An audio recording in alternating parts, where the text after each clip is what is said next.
Trauma Therapist Podcast Plus listeners can listen to episodes early and ad-free right now. Become a Plus listener by going to Apple Podcasts, searching for the Trauma Therapist Podcast, and signing up today. Welcome to the Trauma Therapist Podcast, a show about the incredible people dedicated to helping those who've experienced trauma. My name is Guy McPherson, and my mission is to raise the awareness of trauma and to inspire each of us to help those around us. All right. Here we go. So 5, 4, 3, 2, and 1. All right, folks, welcome back to the podcast. Very excited to have as my guest today, Rob Morse. Rob, welcome. Great to be here. Thank you. You're welcome. So Rob is a co-founder and CEO of COCO, whose mission is to combat the youth mental health crisis by meeting young people where they're at, online. Rob's journey with COCO began during his graduate studies at MIT, a period marked by personal struggles with mental health. It was out of this challenging experience that the seeds of COCO were planted. Rob, again, thanks for being here. Before we get going, share with our listeners where you're from originally and where you are currently. Yeah, I grew up in the Bay Area in Silicon Valley and kind of the beating heart of technology. Interestingly, I had nothing to do with it when I was a kid. I didn't want to be part of it at all. I was kind of a bookish person. Fast forward, 30 years or so, and now I'm deep in the heart of technology. I'm right outside of San Francisco. Okay, awesome. So let's dive into this. I love what you guys are doing. Your story is, what's the word? Incredible, maybe, but amazing, really inspiring. How did this start for you? Yeah, so I've struggled with depression all my life. My first episode was when I was quite young, and I've had them every couple years. I've been fortunate enough to have elevated mood periods. I'm on the bipolar spectrum. But all of this personal experience led me to pursue a career in psychology. So I did my undergraduate work in psychology at Princeton and then did some postgraduate work in Boston. My intention was then to go and do a PhD in clinical neuroscience. But every time I showed up to office hours with my advisors, I would always come bringing some weird gadget. I would bring something you could wear on your wrist that would detect your heartbeat or your skin conductance, all these things that kind of predated Fitbit and those devices. And they said, oh, okay, we're going to send you off to MIT. And that's where my career really got started. So initially, because of what you were experiencing, your depression, you said, I want to learn more about this and get into psychology. Mm-hmm. Okay. And why were you showing up with these things on your wrist and so forth? Just for your own edification? And I think there was an engineer hiding inside me this whole time. I was never very math focused. I was always kind of looking for a literature degree. I majored in psychology, but I think there's a designer and an engineer that just needed to come out. And I really wanted to pursue interventions that actually help people. I was too impatient to spend 6 years studying some subnuclei of the amygdala that would hopefully generate knowledge that could help inform clinical interventions years and years down the line. I wanted to build things that I could put in the hands of real people as quickly as possible. All right, let's go back just a little bit. So when did you first realize that something was going on, i.e. depression or anything else? Yeah, it started for me when I was really young. I think my first episode was maybe 9 or 10. And of course, at that age, I had no vocabulary for that. I just remembered an overwhelming, enveloping darkness covering me. I found it hard to speak or move. Things that I would normally enjoy weren't bringing me any happiness. So I kind of had that experience, but it took a while for me to present it as such to my parents and get help in a meaningful way. Were there others in your family who were experiencing similar things? Yeah, depression definitely runs through my family line for sure. Okay. So you tell your parents what's going on, what happens next? So I think it took a while. I was in maybe middle school, early high school when we decided to do a more thorough neuropsych evaluation, just to rule out all sorts of things. I think what's interesting is it took a long time for me to realize that I was more on the bipolar spectrum. So typical SSRIs, which I was prescribed, weren't effective. In fact, they made Mm, me pretty agitated. And because I never had a manic phase, I had elevated mood, periods of creativity, hyperproductivity. I just felt like that was a kind of normal fluctuation in human experience. So it took a while before that diagnosis to emerge for me, but once it did, it was very helpful. okay. So were you seeing therapists at any point? Yeah, I started seeing therapists in college, and I've pretty continually seen them since then. Okay. Okay. So also from what it sounds like, your interest in what you were going to do professionally kind of shifted a little bit from maybe doing research to actually quote unquote helping people in a more what tangible way, immediate Mhm. way. How did Mhm. that manifest for you? What did you start to do? Yeah, so when I came to MIT, the first work I pursued was building assistive technologies for people on the autism spectrum. So I was really focused on that population. I was looking at building tools to help individuals manage sound sensitivity in particular, which is often overlooked um, problem area for people on the spectrum.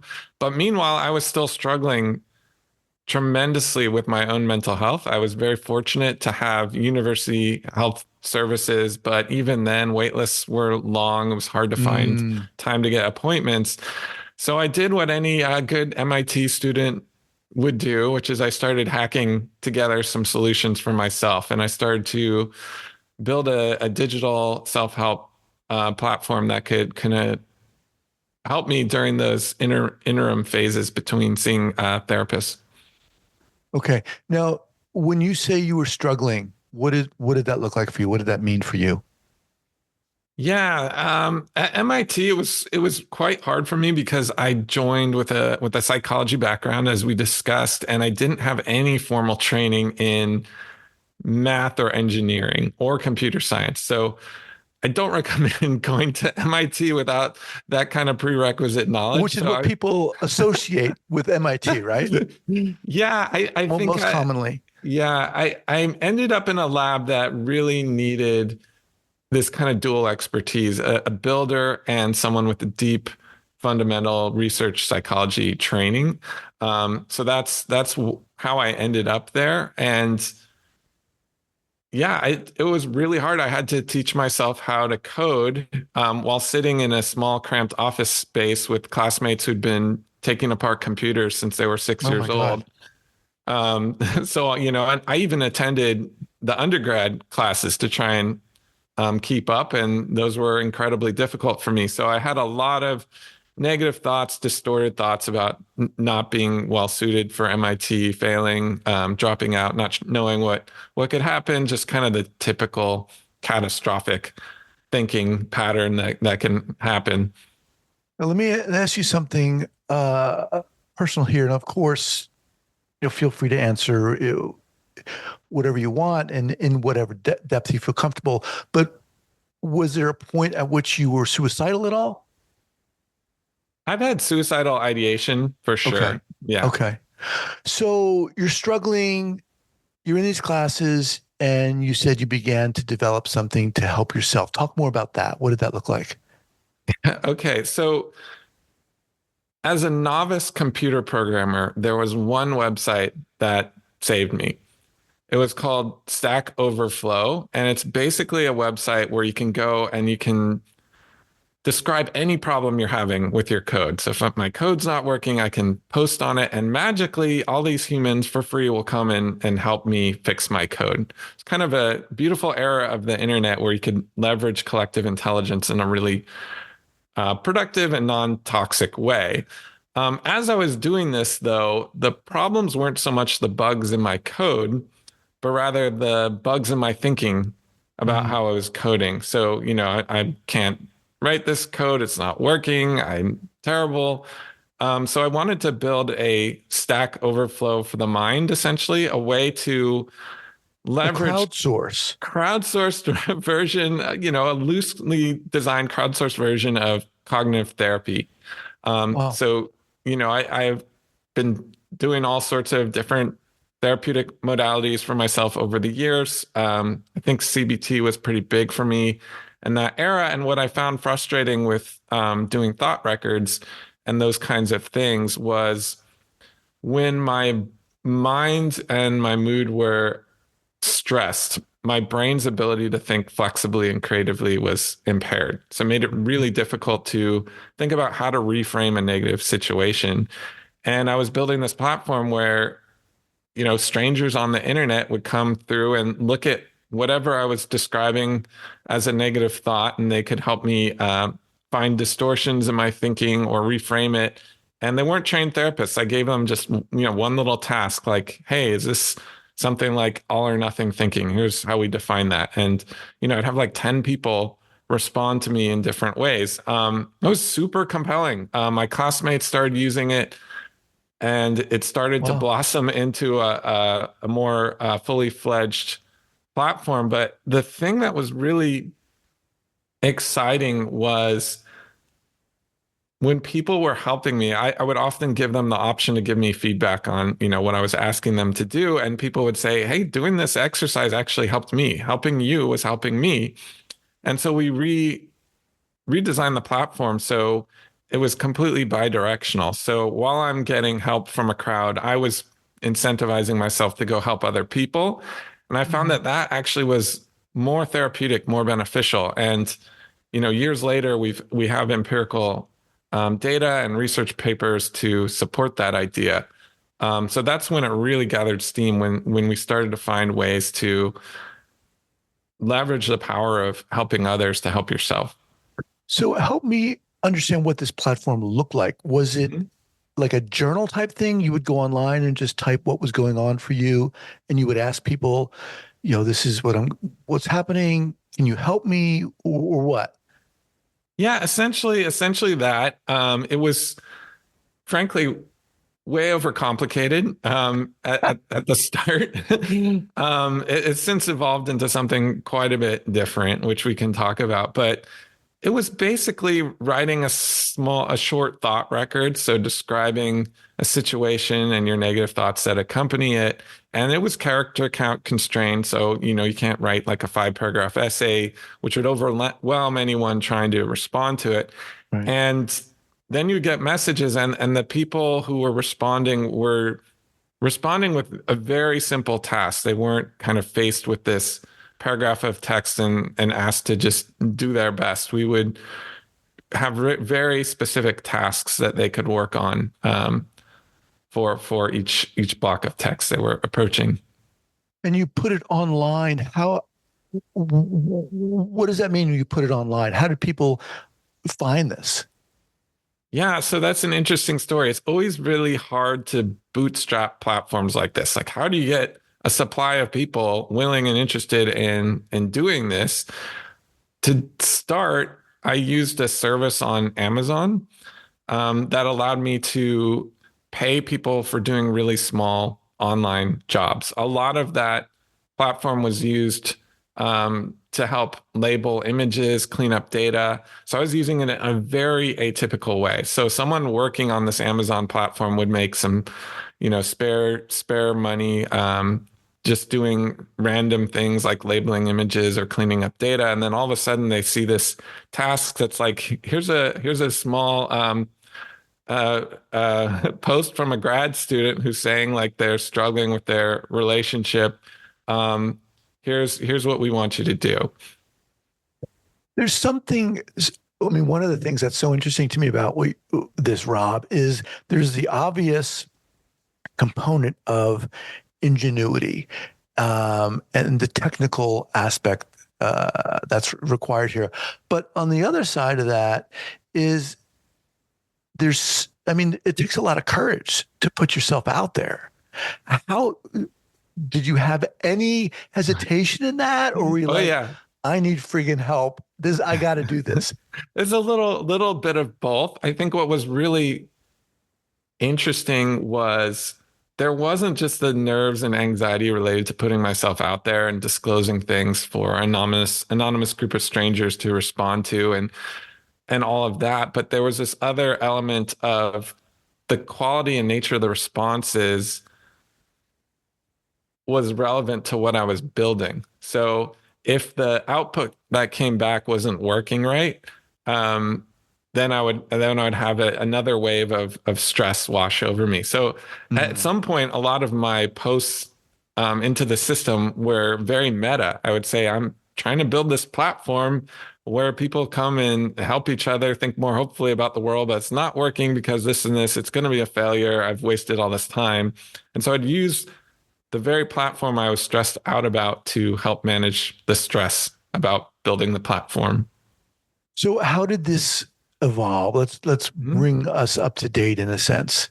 Yeah, so eventually it evolved into a clinical trial. So we partnered with Northwestern and MIT, had a lot of support from advisors at Harvard and Stanford, and we ran a randomized controlled trial where we randomly assigned people to use this platform I had built or to do therapeutic expressive writing. So it was a really nicely designed study because everything looked the same. The platform looked the Mhm. same, the logo looked the same, except in one case, you're just writing and journaling. In the other case, you're writing and journaling, but you have this crowdsourced cognitive reappraisal and this ability to help other people. So we're looking at the difference between those two after about 3 weeks of usage and looking and monitoring changes in depression symptoms over time. And we had a few other outcome measures. It's about 10 years ago, so I don't remember all of them. But we did that. We had about 166 people in that trial, and we found the platform outperformed the control or the active control task on all measures. And more interesting, we found people were really engaged. They loved this social way to engage with these kinds of coping skills and strategies. And we ended up having a couple people from that trial stay on the platform for several years later, still very, very active in our community and using it. Since then, we've evolved the platform a fair bit, but it went from 166 people to now reaching over 5 million people. Wow. So initially, where did you get the respondents? Like, who Yep. are they? Mhm. Yeah, like any study done in Boston, it was universities in that area mostly. But we also posted on Craigslist. So I think we had a variety of ages, but it wasn't the target age that Coco eventually grew to target over time. So it was more college age students, some middle aged folks as well. And the instruction to them was what? Gosh, Well, just it's a generally, while. this you're going to be reading X type of text, respond however you like, or because as you're talking, in one sense, it almost sounds like a microcosm of social media, where Mhm. sometimes people put themselves out there, but we all know sometimes there's a lot of hate comes back, right? Yeah. Obviously, hmm you're not expressing that at all. hmm Yeah, there were a lot of ways we managed all of those. We would train people kind of on the fly to do simple jobs, as I described. And then everything was moderated. So at that time, we had multiple humans reviewing every piece of text that was created and before it was surfaced on the platform. So here we are, 2024. You said there's a huge amount of people now on the platform. Talk to us about Coco. What does it do? How do people come? Who you're Mhm. helping? Yeah, so it's evolved quite a bit. There's still this community moderated social support platform that functions pretty similarly to what I built at MIT, but we also have what we call single session interventions. These are self-guided short interventions that teach coping skills related to self-harm, body image, that kind of thing. And we also have a crisis triage component. So anyone coming on, we simply ask, how are you doing? What are you struggling with? And we're able to identify people who are struggling with suicidal thoughts or self-harm or disordered eating and route them to various resources. I think the Okay. thing that is most different is how we reach people. And this is the biggest innovation we pursued over the last 8 years or so. And we continue to do now as a nonprofit entity. So when I was scaling this and building it for more and more people, one of the things I would do is I would try to interview people and talk to as many people as possible. And the most convenient way for me to do that at the time was to simply go on platforms like Twitter and search, I feel depressed, or I'm depressed, or I can't get an appointment with my therapist. And I'd be able to find people posting that and kind of ask them, hey, would you mind talking to me a little bit? Hmm. So I'd try to see, if we could design this platform to help those individuals. But what was really clear to me was there's a huge opportunity to bring digital interventions directly into platforms people use every day. So rather than, hiding something in an app store, which is really hard to find, can we find ways to service these types of interventions directly to people on the platforms and ideally at the moments they most need them? So over the years, we started partnering with some of these platforms. And the way it looks today, if you imagine a young person, maybe they're 15 and they go on a social media platform and they search for, let's say, pro anorexia. They might see videos of young people starving themselves, sharing dangerous weight loss strategies. We're trying to flip this around. So if you imagine that same person searching for this, we help the platforms identify those videos, that harmful content, and we help suppress that so they don't see it. Hmm. And then we divert that person to our resources online. So that same person, instead of going down a rabbit hole and seeing more and more videos and having something that started as a concern transition into a crisis to a life-threatening situation, can we quickly redirect them to resources related to eating disorder um, through that handoff? So let's say that person, young person, comes to Coco. Mhm. Specifically, what are they going to do when they go online? And you talked about the triage. Let's say they're not Mhm. suicidal, so they're not going down there. But Yeah. where do they go? I want to get a clear picture of what it looks like when someone comes to your site. Yeah, it really depends. So we do have a higher risk bucket as we described, and we've done a lot of innovation with research partners at Harvard and elsewhere to really understand how can we get someone who is at high risk to actually utilize lifelines and help services like that. So we spend a lot of time innovating in that regard. Then for the remaining population, it kind of depends. If someone's struggling with disordered eating, we will certainly send them to NIDA or other resources in the US. But we also have self-guided courses they can take that maybe help them with body image perception or other kinds of issues. And then another set of people can access our peer support, which is essentially that very constrained, precision-based, crowdsourced cognitive therapy, whatever you want to call it. But Hmm. it's a lot more simple now. It's really a place where people can help each other feel more hopeful about the So what does world that and look what they're like struggling with. specifically? So let's say they go online and are they prompted to tell people what's going on? What does that look like? Yeah. So if they go down that branch, we ask them, hey, what are you struggling with? And it's character count constrained. We use various AI technologies to help understand, is this a high risk situation? Are they talking about something specific? Or is this kind of everyday depression, anxiety, school stress, that kind of thing? If it's the latter, after they make a post, assuming that it passes all our moderation checks, they'll get a message that says, okay, the community is taking a look. While you wait, why don't you try helping other people? Mm. And they go down Mm. that flow. And what's beautiful about that is most people go on to help multiple other people.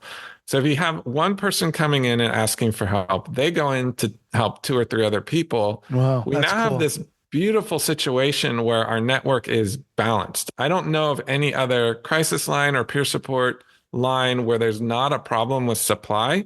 We never have that problem. If we get 10,000 people in an hour, all of our performance metrics go up. The time to response gets faster, outcomes get better. So it's really all that whole part of our platform is all hinged around this idea of empowering people to help each other. You talk a little bit about the work you're doing to reach kids. No, I say kids. Who are your target audience in a sense? We are 13 and up, and the average age is 15.7. Last time we checked, we collect no personal data whatsoever. People are basically a random user ID on our platform. We don't know where they are in the world. We don't have IP address, username, email. So we do have to ask them these questions. And we usually do that in the context of a research study. So Hmm. our platform might say, hey, do you want to participate in a study with Northwestern? They go off the platform, and that's when we can get that kind of demographic information related to age, gender, sexual identity, race, ethnicity, all those variables. And just, I know we're kind of winding down here, but how are you getting these kids? I mean, more specifically, I mean, this kind of that age is kind of notorious for Hmm. not wanting to talk, but obviously this is anonymous. But how are you reaching those kids? Yeah, it's always been amazing to me how engaged kids are on this platform. We have the direct, undivided attention of young people, which is like the most rare element in the universe. And they're getting help. They want to engage in this type of content. Of course, we spend a lot of time doing user research and talking to young people to adapt and refine our services so they meet them on their level. But ever since I started doing this, I've always been surprised at how willing young people are to start exploring these types of services online. So are you reaching them through ads? Are you reaching them just Mhm. online through specific avenues or what? It really depends. It's different for every platform, but we try to reach them on platforms like Discord and TikTok and Tumblr. And we're partnered with Giphy of all things too. If you're searching for different GIFs, will come up. And it kind of depends on if they're looking for content that suggests they might need some mental health support. We also get generous funding from the platforms themselves, which allow us to serve ads. We are a nonprofit, so everything is free, and we don't have any business models that you know incentivize us to retain people or collect information or data. So we're able to get these really nice partnerships with the platforms as well. Awesome, awesome. Mhm. All right, Rob. The website or the name of what you're doing is Coco. What's the best way for people to learn more about that? Yeah, Learn our more about you. website is www.cococares.org. Okay. And there's a try now button. You can try our services there. And we're really excited to be partnering with the Coco Gorilla Foundation pretty soon here. Our name was not inspired by the gorilla directly, but keep an eye out for that for some great, wonderful gorilla themed interventions. Awesome, awesome. Yeah. Rob, super inspiring, man. I'm really looking forward to getting this out there. Therapists obviously listen to this, people in the mental health space, and I think this is really something that they can offer to their clients, and hopefully, Yeah, continue. I definitely know therapists who use it. I think there are all sorts of opportunities to weave this into different Yeah. therapeutic experiences. Well, look, thanks for joining me. Love to have you back at a later date. Appreciate it. Yeah, my pleasure. All right, man. Take care.